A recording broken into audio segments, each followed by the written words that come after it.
आप सभी का मंगल हो। प्यारे बच्चों, एक शब्द है विश्वासघात, जिसका दूसरा नाम है कृतघ्नता।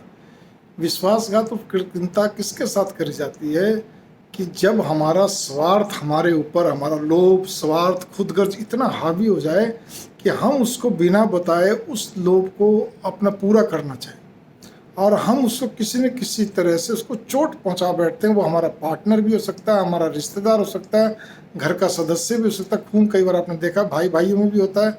इसी प्रकार से कोई भी हो सकता है।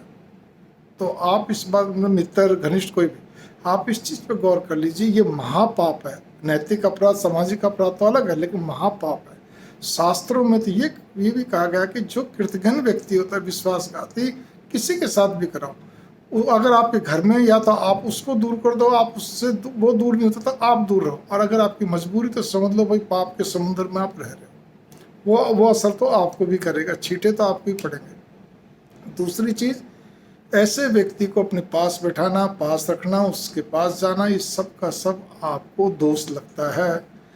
हालांकि अगर हम बहुत ज़्यादा दोष की बात करें तो बहुत सारी चीज़ों पर लगता है, लेकिन इसमें विशेष, क्योंकि एक कहावत है, मेरे को शायद अस्पष्ट याद है, लेकिन उसके नीचे की लाइन तो बिल्कुल सही है।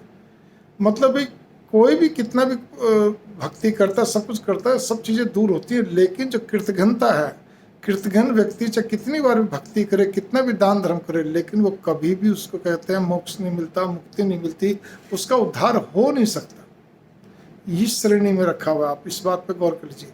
तो मेरी भावना यहाँ पर ये, कभी भी अपने लोभवश, स्वार्थवश, खुदगर्जवश कभी किसी की बातें नहीं बतानी है, चाहे वो निजी बातें हों, उसके परिवार की बातें हों, आप क्या कहते हैं, सरकारी गैर सरकारी किसी भी संस्था में हो उसकी बातें हों, नहीं कभी करना। मतलब कुल मिलाकर जड़ चेतन सजीव किसी के साथ भी ऐसा कार्य नहीं करना चाहिए। ये बहुत बड़ा पाप है, आप बस इतना ही समझ लीजिए। आपका मन नहीं मिलता है, आपको ज़्यादा चाहिए कोई भी चीज़, या आपका जैसा भी कुछ है, तो आप उस व्यक्ति से हाथ जोड़ के अलग हो जाओ, वो चाहे आपका अपना से कुछ है। कम से कम ये कि आप विश्वासघाती तो नहीं कहलाएंगे। इस चीज़ पर अच्छी तरह गौर करके चलिए, गांठ बांध लीजिए। मंगल कामना, नमस्कार।